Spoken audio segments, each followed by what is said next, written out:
After 10 years, I didn't recognize her when she greeted me in the street, and I turned away. Soon after that, we were in a room together with friends. It took 15 minutes to dawn on me. You're Dianette. I had photographed her since birth. She patiently smiled. The experience stayed with me for days. The woman selling the Communist Party daily newspaper was interesting. No more, no less.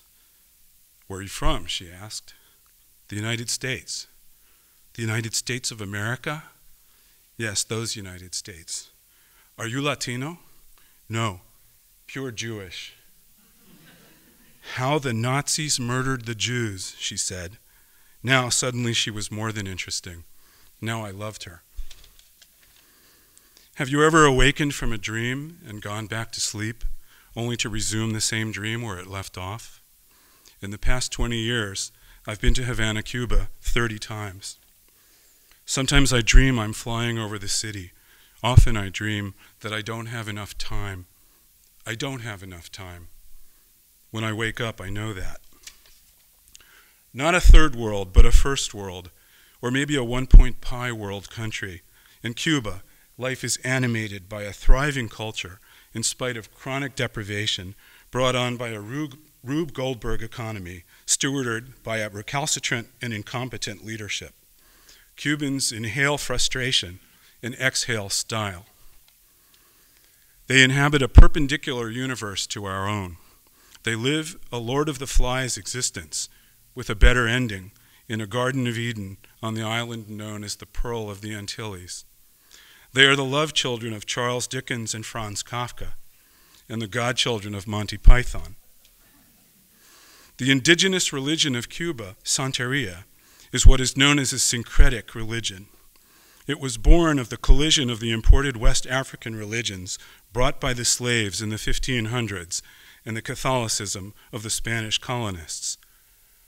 The Random House Dictionary defines syncretism as the attempted reconciliation of or union of different or opposing principles, practices, or parties, as in philosophy or religion. As such, Cubans, who as a people are a hybrid of African and European roots, are uniquely culturally and historically suited to living in a world of contradiction and paradox. How one responds has a lot to do with whether one is a glass half full or glass half empty person. Cubans and Americans' problems are the inverse of each other's. Americans suffer from surplus, Cubans suffer from scarcity. The Cuban economy is atrophied, the American hypertrophied. Lacking dependable and consistent telephone, cell phone, fax, voicemail, email, texting, Twitter, or pager service, sometimes the only way to reach someone is to walk out the door and go where they probably are. A statistically improbable number of times that I've done that, the person and I have converged on the destination simultaneously. Late on my first night in Havana, as we returned by bus from a dance concert by Raíces Profundas at Teatro Miramar to our hotel across town in La Habana Vieja, throughout the city, not a single traffic light was working. As we cautiously made our way through the various intersections, I was struck by two somewhat contradictory observations. One, the bizarre post-apocalyptic flavor and chaotic appearance of a city with a hobbled infrastructure, and two, an intuitive feeling of safety, security, and instantaneous respect for a people who could not only do without, but who could do so with grace and style. Stripped of the trappings of civilization, remained a people still deeply, highly civilized. At the Raíces Profundas dance concert, the theme was slavery. While male dancers carried female dancers on their shoulders, displaying an atypical degree of exertion and sweat, they fiercely vented what I experienced as the rage of their enslaved ancestors. I found the sensation profoundly healing. I thought, if I were a black Cuban in this room at this moment, I would be locked in sync, reunited with my historical family, receiving them in the present and honoring their sacrifice.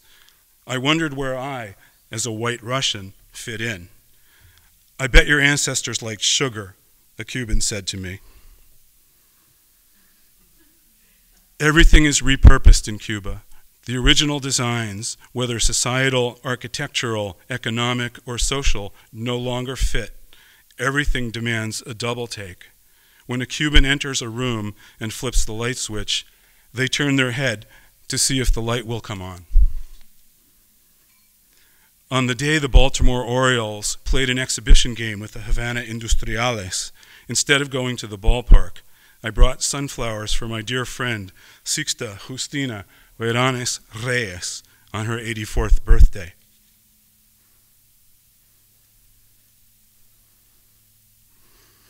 As a quality of light I had never seen before, the color of café au lait filtered in through the windows of my home during Hurricane Michelle, when we lost power for 60 hours.